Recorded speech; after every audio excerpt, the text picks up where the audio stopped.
Hello, the Dyslexic Lego Lover here, and today we are going to be building the Great Pyramid of Giza. So this is a really cool set, and I was very happy to build it. One thing that was a little bit of a disappointment was that it's only half a pyramid, it's not the whole pyramid. You have to buy two sets, and that's just a little much and a little expensive, so I only have one half, and I only built one half.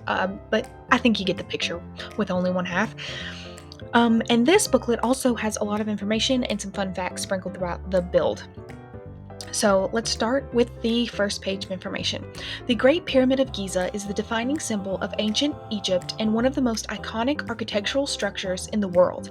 Much of the story of how and why these 2.3 million blocks of stone were brought together remains a mystery, even after 140 years of modern archaeological excavations. Believed to have been built as a tomb for Khufu, a pharaoh of the 4th dynasty, the 481-foot, 146.5-meter tall pyramid took 27 years to construct and would remain the tallest man-made structure in the world for over 3,800 years.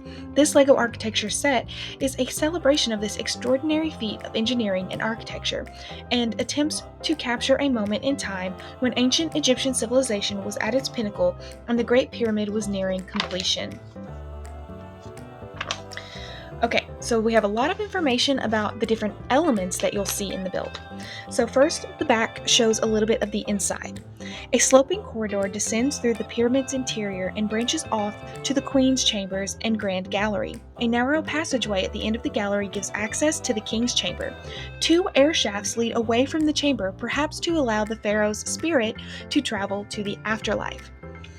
So the outer casing or the outer shell of the pyramid was made from white limestone that was polished smooth. The smaller pyramids at the front there are 4 smaller pyramids which likely were tombs for Khufu's family. 3 remain intact today. It is believed the Great Pyramid had a capstone covered in gold to make it shine brilliantly in the sun. There are carvings of sphinxes that have lined the main approach to the pyramid. There is a valley temple on the edge of the Nile where the body of the pharaoh was received before burial in the pyramid. There's also an obelisk. Obelisks were likely invented around 150 years after the Great Pyramid was built, but one is included here to acknowledge their broader importance to ancient Egypt. We have a village. Whole villages would be built to house the artisans and laborers working on the pyramid. Next up, we have the sides of the pyramid's base are closely aligned to the 4 geographic directions of north, south, east, and west. The base of the pyramid is about 755.6 feet, 230.3 meters on each side, which gives a volume of approximately 92 million cubic feet, 2.6 million cubic meters. And lastly, the largest of the blocks that were used to construct the Great Pyramid weighed up to 88.1 tons, 80 metric tons.